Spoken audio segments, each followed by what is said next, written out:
Hey everyone! In this guide, I'll show you how to add the Facebook feed widget to your Elementor website. It only takes 2 minutes and you don't need any specific skills to do it.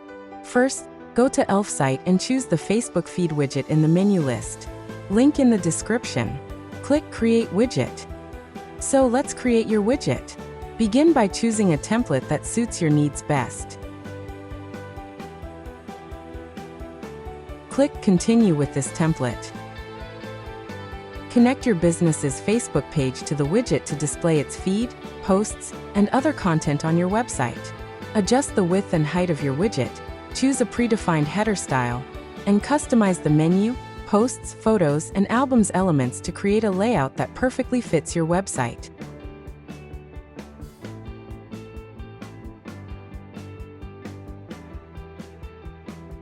Access advanced customization options by setting the language, adding custom CSS for unique styling, and implementing custom JavaScript for enhanced functionality of your widget. Click Add to Website to get the embed code for your website. Log in or sign up to Elfsight. It's free, no credit card required. After you sign up, you'll see the widget you just created. Click on the code to copy it and go to your Elementor admin panel.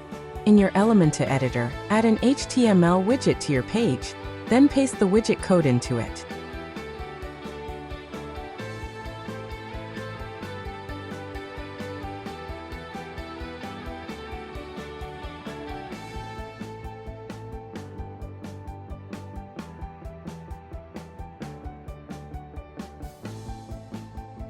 Now let's add the widget to your Elementor website.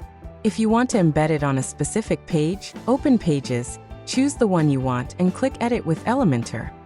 Find the HTML element in the sidebar, drag it to the page, and paste your widget code into the HTML code box. Or, if you prefer a floating widget that appears site-wide, you can add the code to your site's global footer or use a header/footer plugin. Thank you for watching this video. Enjoy your day.